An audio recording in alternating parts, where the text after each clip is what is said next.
Friends, welcome to my YouTube channel Devi Kiran. మళ్ళీ ఈరోజు మన ఛానల్లో గోంగూర పచ్చడి ఎలా తయారు చేసుకోవాలో చూద్దాం. దానికి కావాల్సిన పదార్థాలు: గోంగూర, పల్లీలు, ఎండుమిర్చి, పోపులు, చింతపండు, సాల్ట్, ఆయిల్. ముందుగా ప్యాన్ పెట్టుకొని ప్యాన్ హీట్ ఎక్కిన తర్వాత అందులో ఆయిల్ వేసుకోవాలి. ఆయిల్ హీట్ ఎక్కిన తర్వాత అందులో ఎండుమిర్చి యాడ్ చేసి ఫ్రై చేసుకొని తీసుకోవాలి. ఎండుమిర్చి ఫ్రై తీసిన తర్వాత అందులో పోపులు యాడ్ చేసుకోవాలి. పోపులు కూడా ఫ్రై అయిన తర్వాత మనం పల్లీలు ఫ్రై చేసుకోవాలి. పల్లీలు కూడా ఫ్రై అయిన తర్వాత గోంగూర యాడ్ చేసుకోవాలి.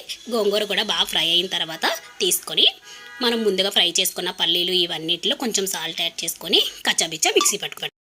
ఇలా కచ్చాబిచ్చా మిక్సీ పట్టుకున్న తర్వాత తీసి దాంట్లో మనం ముందుగా ఫ్రై చేసుకున్న గోంగూర ఉంది కదా, అది కూడా యాడ్ చేసుకొని దాంట్లో కొంచెం చింతపండు పులుపు యాడ్ చేసుకొని మళ్ళీ జస్ట్ 1 మినిట్ మిక్సీ పట్టుకోవాలి. ఇలా మిక్సీ అయిన తర్వాత మనం ప్యాన్ పెట్టుకొని ఆయిల్ వేసుకొని దానికి పోపు పెట్టుకోవడానికి పోపు దినుసులు యాడ్ చేసుకోవాలి. పోపు దినుసులు అనేవి కొంచెం ఫ్రై అయిన తర్వాత అందులో గోంగూర పచ్చడి వేసుకొని ఫ్రై చేసుకోవాలి. ఇలా ఆయిల్ పైకి వచ్చేటట్టు ఫ్రై అయితే గోంగూర పచ్చడి రెడీ అయిపోయింది. మీకు కనుక గోంగూర పచ్చడి నచ్చినట్లయితే లైక్ చేయండి, షేర్ చేయండి, కామెంట్ చేయండి. మీ ఎంతమందికి గోంగూర పచ్చడి ఇష్టమో కామెంట్ చేయండి.